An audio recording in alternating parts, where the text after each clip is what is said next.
Halo, what's up guys, bertemu lagi dengan saya Filian. Nah, video kali ini merupakan video lanjutan kita yang kemarin yang membahas sebuah casing PC dari Liandi.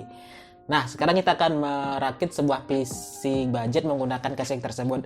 Apa-apa aja komponen yang kita gunakan, mari kita lihat guys. Nah, sebelum itu jangan lupa untuk like dan subscribe video kita ya guys, agar kita lebih termotivasi untuk membuat video-video yang berfaedah untuk kalian. Let's go!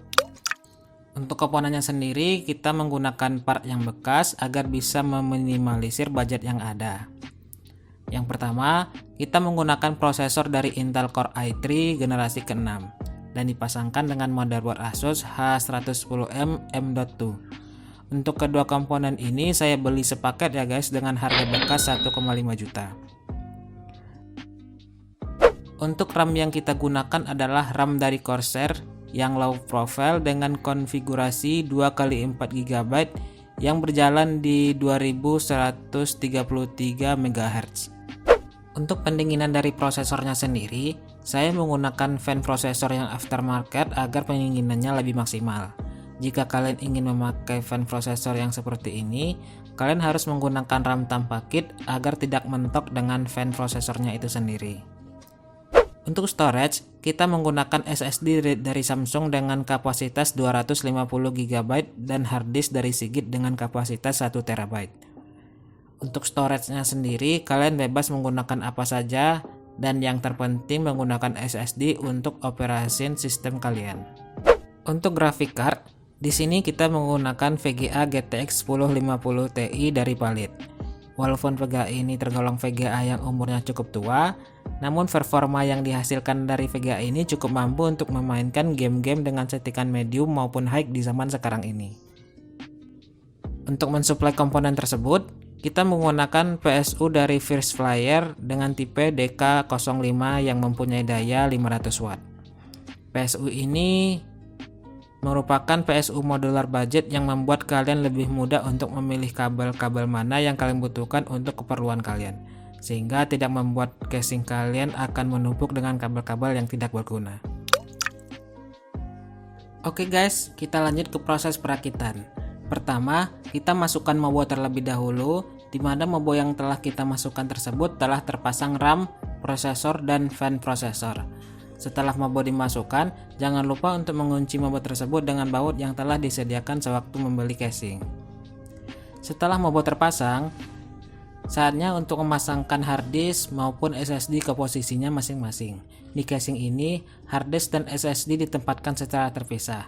Harddisk mempunyai bracket yang harus dibuka terlebih dahulu, sedangkan SSD tinggal langsung diletakkan di posisinya setelah karet penyangga SSD tersebut dipasang. Dan jangan lupa untuk membaut bracketnya kembali ya guys, agar lebih kokoh dalam pemasangannya. Komponen selanjutnya yang dipasang adalah power supply. Untuk pemasangan power supply ini tidak terlalu susah. Kalian cukup menyamakan kedudukan baut yang ada di belakang power supply dengan dudukan baut yang ada di casing.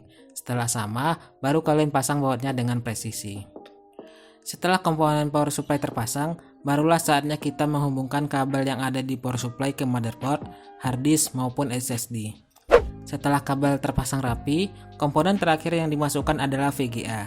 Jika VGA kalian mempunyai pin power tambahan, maka setelah memasang VGA, kalian harus memasangkan kabel power supply kalian ke VGA agar VGA kalian bisa berjalan dengan baik.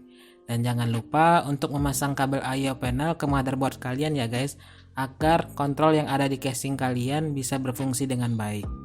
Oke, setelah semua terpasang, maka inilah hasilnya.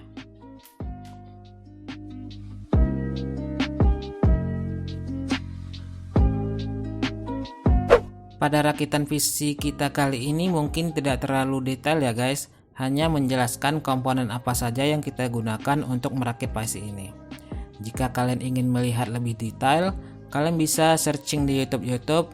Di sana banyak hal-hal detail untuk merakit sebuah PC. Nah, ini adalah total budget yang kita keluarkan untuk merakit PC ini.